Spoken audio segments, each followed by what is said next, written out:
Tell us about yourself. Welcome. I'm excited. Oh my God. All the narcissistic behaviors you want? No, joking. Nobody ever asked me to speak about myself except on weird dates because it's a little awkward to me just to talk about myself. Usually I like to ask people questions about themselves. So if you can be more specific and ask me what you want to know, it would be easier for me. Okay. It's actually something ironic that I find because you are a deeply introspective person. You have a Thank lot you. of history. This show is about people that take their life experiences and they use them or they convert them into ingredients that they use to feed others.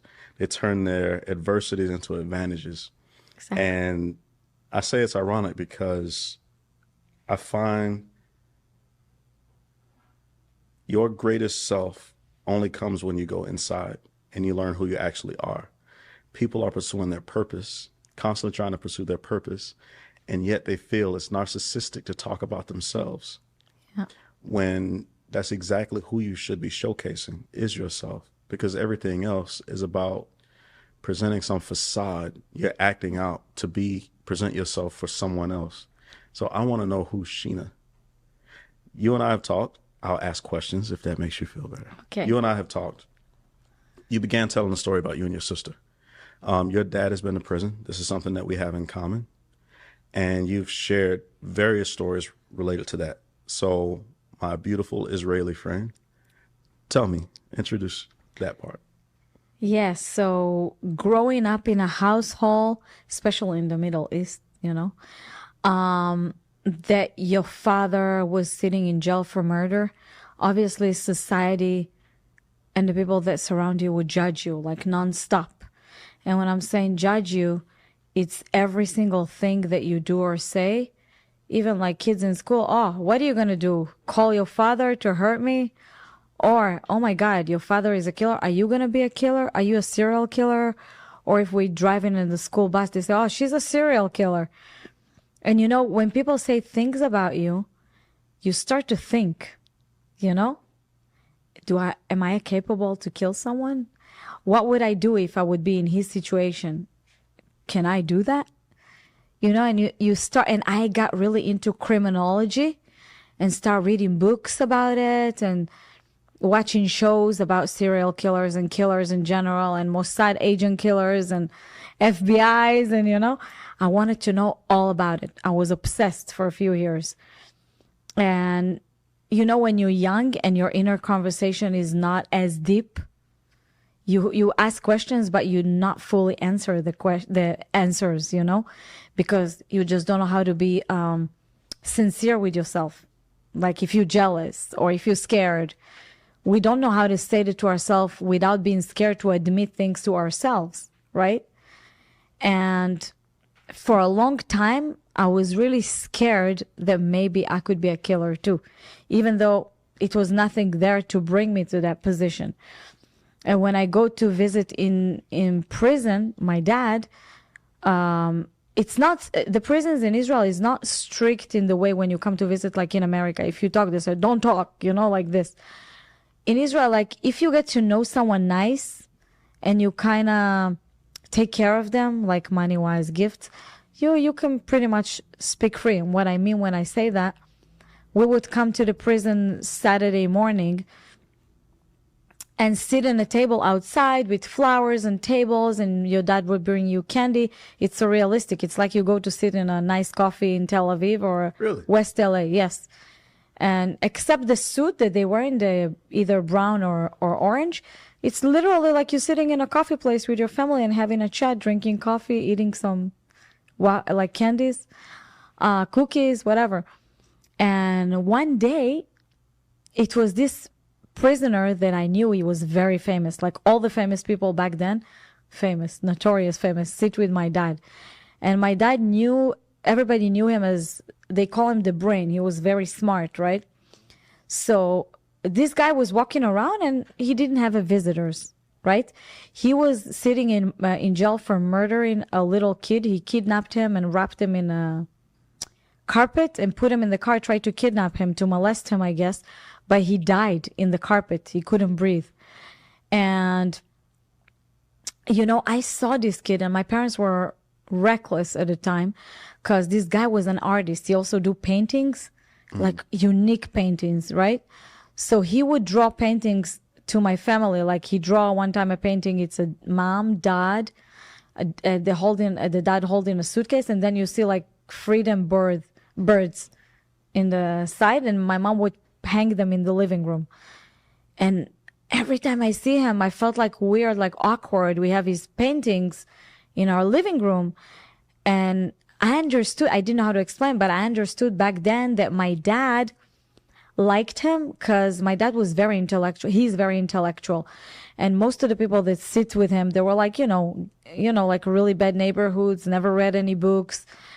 And my dad have a common denominator with him, like he was reading books and they could speak with the intellectual language. So my dad kind of took him under his wing, protected him, and he kind of made him kind of a slave mentality, like go bring this, do that, and protected him, and nobody gonna beat him up, right?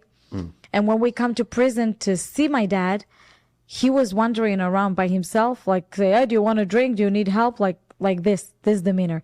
And he had like a bald head, a little hair here, very oily skin, open pores. I remember every detail. And one day I just approached him. I said, didn't you the guy that killed Oron, like the kid? He said, yeah, how do you know? I'm like, I watch the news. Oh, I know a lot about murder. That's what I told him. And I was only like 9 years old, And I had a diary that I write everything, every detail, right?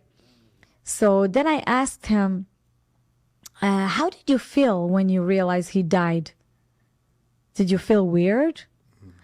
I start asking him very, very weird, like deep questions.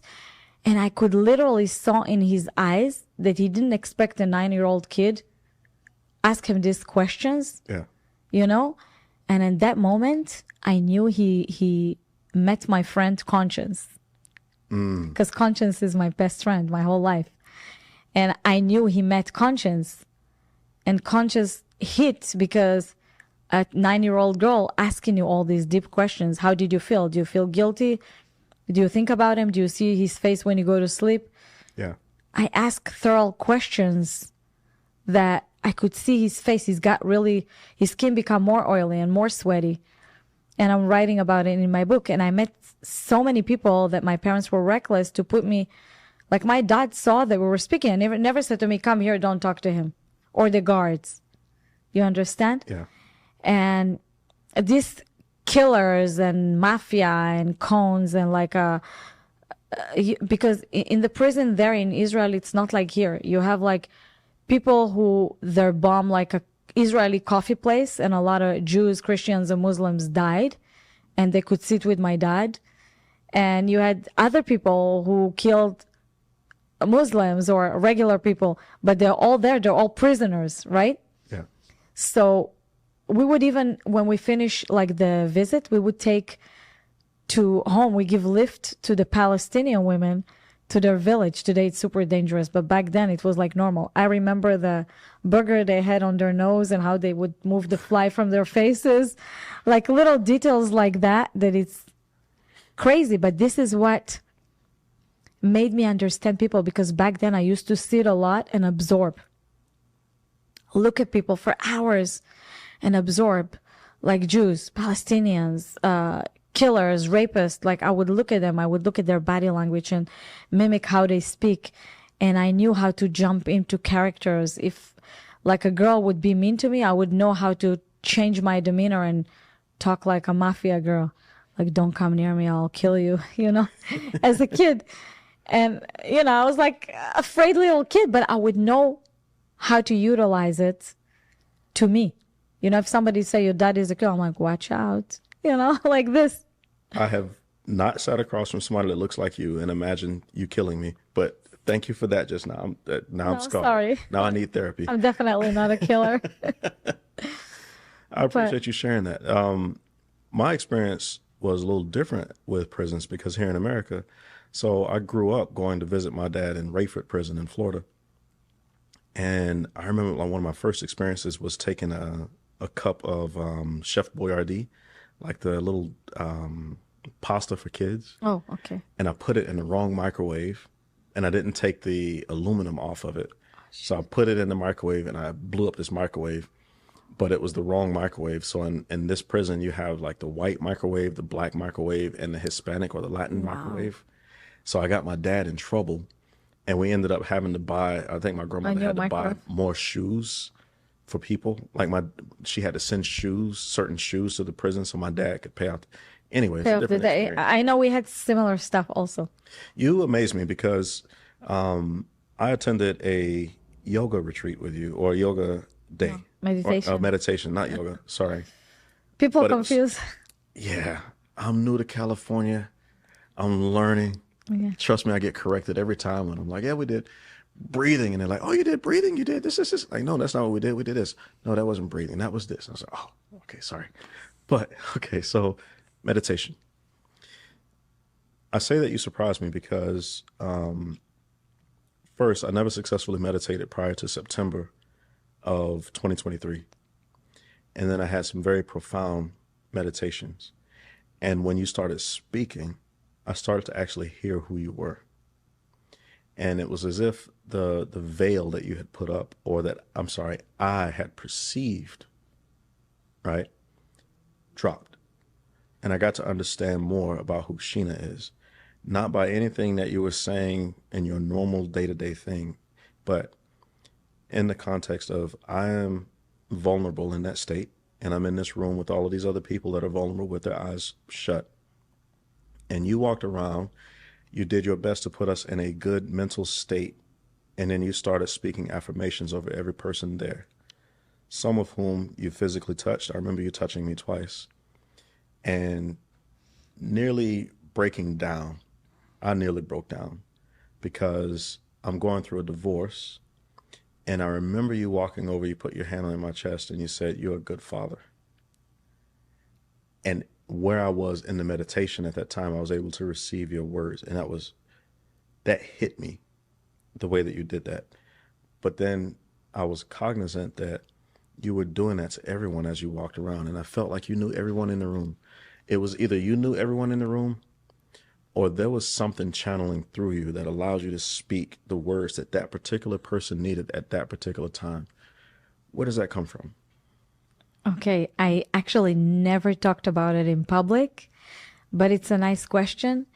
I had a clinical death when I was 23. Okay. And prior to that, I was an atheist my whole life. My dad is an atheist. I never believed in anything. My mom is really believing in God, and my dad doesn't. And I always wanted to be like my dad. Like I looked up to him, and I was like, no, I don't believe in God. It's bullshit. Like I need to see evidence, you know? Yeah.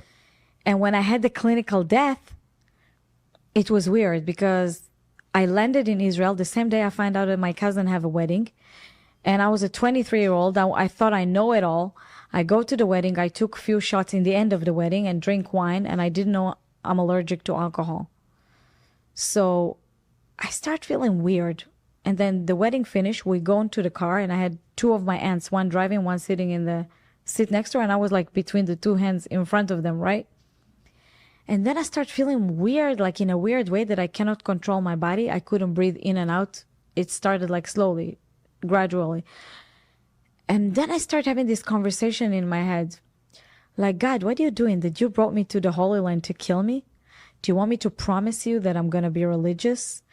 That I'm going to be Orthodox? That I'm going to believe in you? Don't do that, because I can't believe in you just because you want me to. I need to go through something to understand that you actually really exist. You know, I'm an atheist and I was a very strong atheist. All of a sudden I felt like in the movie, actually when I saw the movie, it freaked me out. In the movie, I don't know if you saw it, it's called Stargate. Like they moved from one dimension to the other and you see like going to one second dimension. Okay. And I felt like I'm going to a second dimension without knowing that. And then I start feeling like light in my body and loved. And if I want to really describe it, it's like an emotional orgasm. Like everything is perfect. I don't need anything. I want to stay here. It's amazing. I'm floating. And then I look down and I don't see a body. I go like this. I don't see hands. I don't see anything. And then I hear somebody talking behind me, but I don't know how to explain it. It's not like he's talking with his mouth. it's like telepathy talking. It's like he put these Yep. things in, I don't know how to explain it, but it's like he put it in my head. And then I said, what? I'm like, wait a minute, who are you? I'm turning around, nobody's there. I'm turning from here, nobody's here. And we walk through a long corridor and rooms that it's all made of clouds, right? And he started to tell me, and I'm like, oh, I love it here. I want to stay here. I feel so good. I don't have a burden anymore in my stomach, in my neck, you know? I'm like, I want to stay here. It's so amazing. And then I see people who died coming, you know, my grandfather, you know. And then he said, I put you in this physical body in purpose. People are going to see something else, and you're going to work hard to show something different. You feel people, touch people, and just realize you're going to feel them. You have to go back down. You have to go back down, and you have to help people. But because I was back then, I was very chaotic. Okay. You couldn't talk to me at all because I was Mr. Know-It-All. I was becoming an actress. Everybody know me. I had a chip on my shoulder, you know? And I didn't understand that. I didn't understand what that meant. It was, of course, a lot more things happening. But when I came back down, I was really like, I didn't understand what happened. It was crazy. But the years that come after that, weird things start to happen. And I'm not a psychic. I'm not claimed to be. I'm not even believing in these things. Just weird things happening. So I have to own it, you know? Like I would come to somebody's house to sleep, and then I dream of the mother of the house. She died. That she tell me things. In this house, you could do this. You could. And then I tell her, say, it's so weird. My mother was like this. Or like weird things, you know? Yeah. And, you know, when I came here, like when I was not listening to this inner intelligent voice that talked to me, bad things happen. And when I start to be in tune and listen, I'm like, I need to really help people. Or I would see a person and I see right through them, and then I touch them and I'm like, you need to stop doing what you're doing. It happened to me with this specific girl. And I said, listen, you're sleeping with so many guys and you're not feeling good about it. This is not the way to get love. I know nobody love you, but start loving yourself. Start peeling the layers like an onion, please. And I would say something, and like they were burst crying. Yeah. And they said, please help me. Like 2 days ago, I was in a party and I was sitting, they're all young people, 23. And then this multi-millionaire businessman go like, after we speak, and he was hitting on this girl. And I'm like, it's not the way to do it. Don't take, I know you're a really good person. I know you know, and he was like, you need to be my mentor. You tell me things that nobody told me. And like, I could see through people sometimes, and because their ego, or they don't do inner work, or they're scared that people expose them, they look at me like I'm either bad or I scare them, because people don't want to be exposed. People don't want to look in the mirror. Yeah, they don't want to have this inner conversation. And, you know, everybody almost working from the automatic pilot, and they used to come to a new crowd, and say this story. Oh, yes, I did this and I did that. And they tell everybody the same story. And some of it is lies, and some of that is like how they want you to see them. Right. And they, you know, when you tell a lie for such a long time, you believe in that lie. And I try to help them to correct. It's okay to be you. Like, it's okay to be you. And with that being said, it's not about you and me going to a psychologist or therapist, fixing it and moving on. Because the therapy and the working on yourself and the inner conversation, it's something that it will never end. You always have to work on yourself from the inside. You always have to work on yourself as a person. You're born to learn endlessly, and then you die with you know nothing. This is the secret. This is the real secret of life. You never stop learning, and every person comes for a purpose to really teach you something about yourself, or you taking something from them, you know, on yourself that you won't do or would do. You understand? Does that make sense? So what are some of the things that you've learned? From the clinical death? From you, from life. You're here to learn all of these lessons.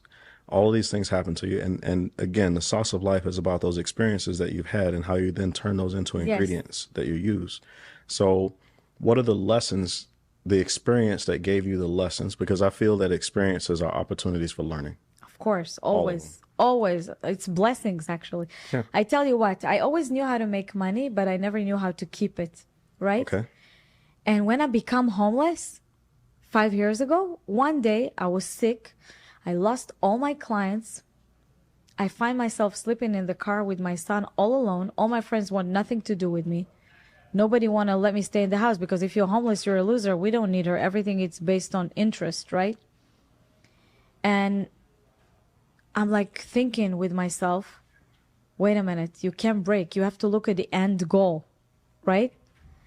And, I came to a point that I don't believe in God anymore, because I find like it's impossible. I've been through everything. And here in America, I'm not a religious person, but I am in tune, right? Because I met so many people who believe in religion and they all say the same thing. So religion, it's nothing for me. For me, it's, the direct connection. So I'll find myself sitting in a hospital by myself, talking to myself. I said, God, if you really exist, I promise you that this time, if I make money, I will never be reckless like this because I have to take care of a child, right? Not just, I didn't even look at myself. Like, we have to, like, I have to change it. You have to help me change this. Just give me a little sign. And I opened the book of Tehillim. It's a very, very strong book in Judaism. Judaism based on science. And it's a lot of books that I really treasure because they teach you skills of life. And I just opened that randomly. And it's like God here. And then a second later, and I read it loud. I read from the book loud, right? Because I believe in hearing myself. 2 seconds later, it's a Jewish doctor come into the room and say in Hebrew, are you speaking Hebrew? Thank God it's a Jewish here. It's no way that it could be a Jewish person there, right? And somebody who speak Hebrew and the doctor. Wow. And it was like a clear sign. I'm like, okay, so you exist, but what's the purpose? I don't want to be religious. I don't believe in religion because I think even as a Jewish, I know a lot of Jewish do it the right way, but a lot of them do it the wrong way. People stuck in the non-important thing of the religion. Right. And I don't want to be that person that divide, like he's black, he's Christian, he's Jewish, like groups. I don't like groups. I think that we all need to be evolved and open. I could sit with a Christian and learn a lot. I can sit with different cultures and learn. And then I realized this is my power and I have to use my power.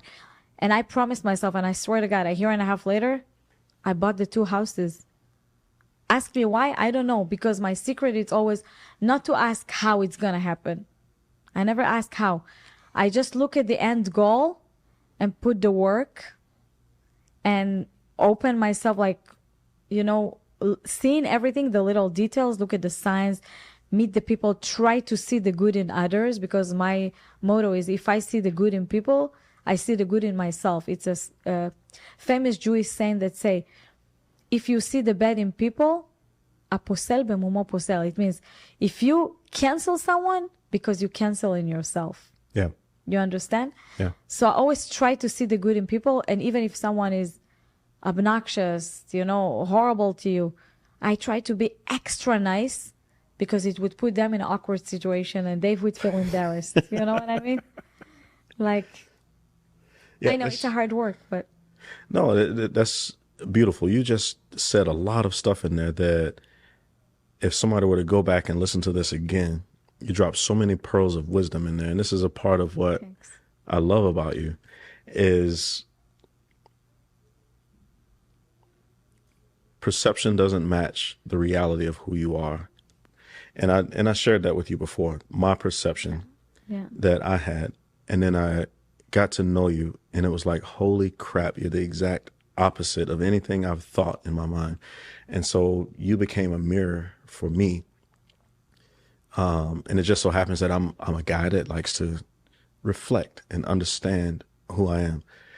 You just said something about success or on success. And I was sharing earlier that what I find common amongst all successful people is they have a dream or a vision, they take action towards it, and they don't quit. and you're not a quitter. I'm not. You've fallen. What is an example of times that maybe you've failed or you've fallen, you've struggled, but you then use that struggle to stand on to move your life forward? The most important thing to me that it's like we talked about race and look, like I'm short, I'm skinny. Remember, like we go out of the house and people can judge you for being black. They can say anything. Oh, they only know sports, or oh, it could be ghetto, or oh, she's short. She looks like a porn star, or whatever it is. They judge me. Who says I'm black? I'm Polish. Yeah, but you know how people, like Yeah. people don't understand, and I try to explain it. We're talking about race. Like a lot of people say, oh, they're always complaining. People don't know what it is when you're in a form of something that is different, that people always keep judging you. And to me, I was so tired to go out to the world and every man think I'm a gold digger. Every man think I'm dumb blonde or stupid, ignorant immigrants, And I'm Wait. like, I'm looking in the camera. Not a porn star, not a dumb blonde, not ignorant, none of that. The exact opposite of all of it. yeah, the struggle was mainly with myself and with in front of other people. That, you know what I decided? Because one time my friend told me something and it was very smart. She said, "You're so smart and articulate. Why you never show this side? Why you never show it? Why you always quiet? Everything you have inside, just get it out to the world." And I was like, oh my God, she's so right. Why I never talk? Why I never show this side? Because I work before in a superficial, professions, and my superficiality, and I'm knowledgeable about it, don't get me wrong, but I'm also exactly the opposite. So why would I not talk about it? Why would I not show it? And I would be maybe from the first women that, okay, I could look attractive, I could look plastic, whatever you want to call me, that's fine. But I'll school you, just you as a black man, that you can go to a circle of people that they would prejudge you. Oh, he's black, they're not knowing for this or for that, whatever. And then you school them with how you talk in your brain, and you embarrassing them and make them feel ignorant because they judged you. Yep. You understand? How can you be so educated? Oh, you're not just famous for being a basketball player or whatever, or a rapper. You don't have to be just a basketball player or a rapper, right? Right. And I said, you know what? I'll school them to death with my wisdom, with my brain, with my tongue.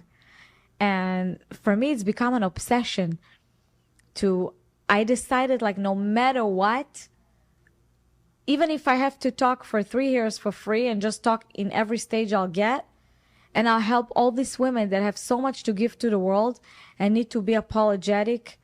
And also, with that being said, a lot of women, versus to men, and I know women gonna hate me for that, they fall into this category unknowingly.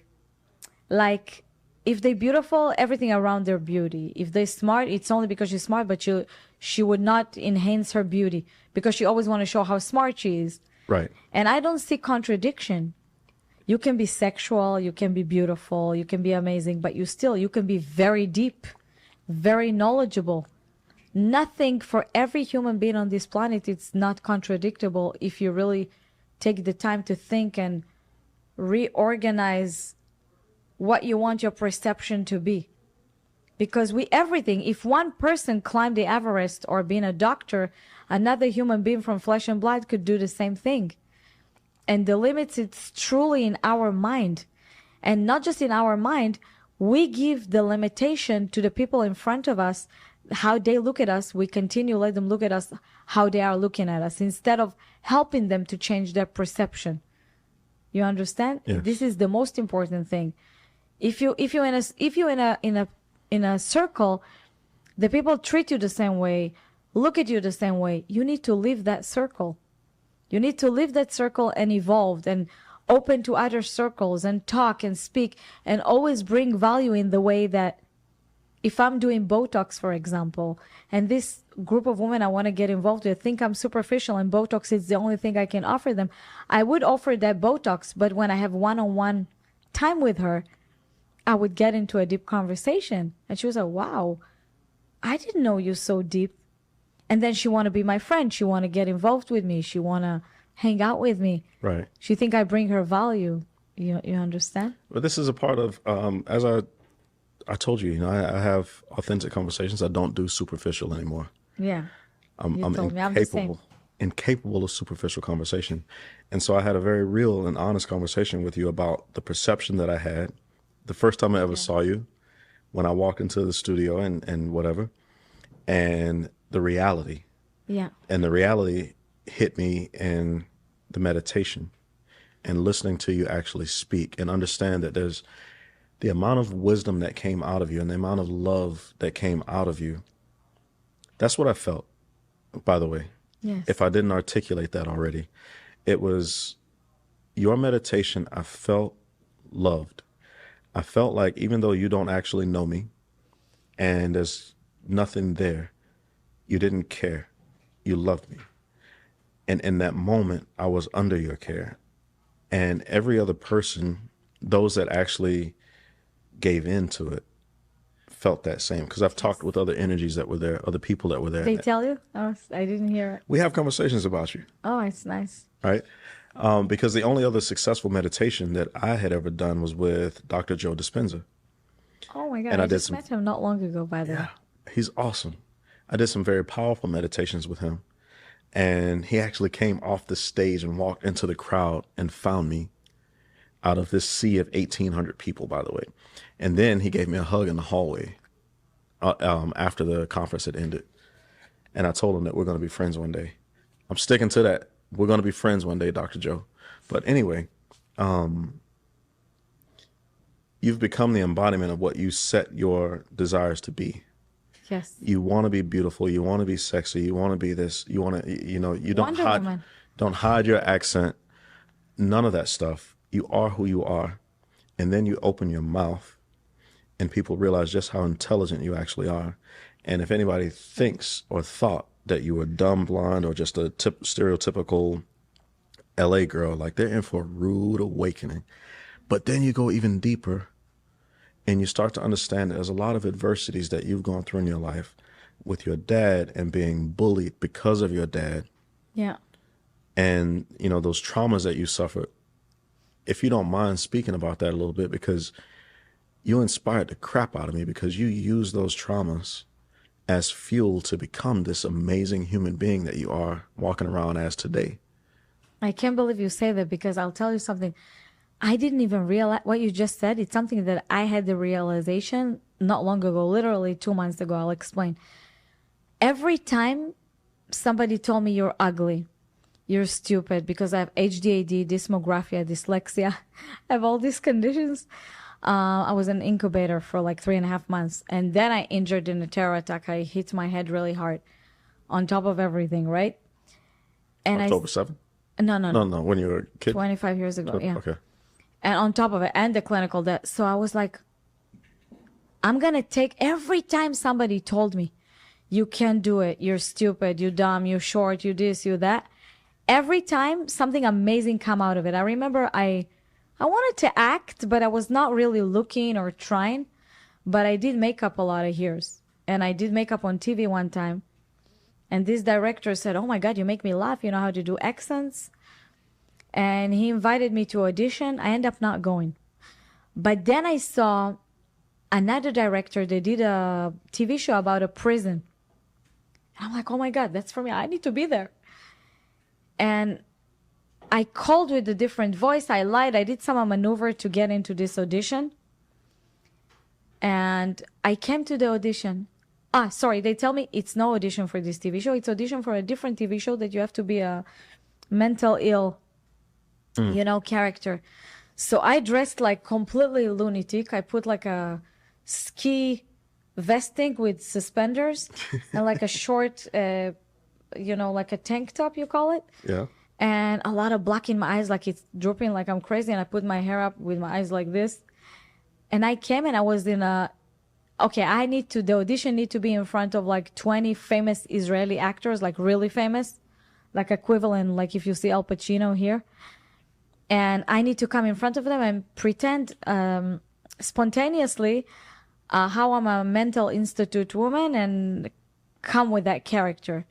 So I knew my accent, it's my strong side. So I learned little phrases from transporting Scottish, and I learned like basic instinct, like, you know, like characters from movies. And I came in front of them. Of course, I knew, you know, my boobs is gonna draw the guys, and then my eyes and my acting gonna draw the girls, because, you know, I was divided in my head. You know how I Yeah. and I utilize it, you know, my sexiness, whatever, my talent. And I came and I go and I played the character Sharon Stone from Basic Instinct. I sit and they didn't know what I was gonna do because it's improv. And I sit like that and I cross my leg. Of course, I had underwear, but I was like this and say, "Have you ever fucked on cocaine, Nick?" You know, like that. And I remember the jar of all of them sitting in front of me, like they were like, "What the fuck just happened? Like, who is she?" You know. And then he took me to 4 TV shows. Nice. And one movie, and I did with his friend another movie. And I remember all the, you know, other actors that were less big saying she's just a bitch. She's not even that talented. I don't know why they're excited. And one of the girls that today she's like a huge star in Israel. She's a singer. Her name is Maya, and she's singing amazing. She was like imitating Whitney Houston and everything, and I was admiring her, right? And I know how to sing too.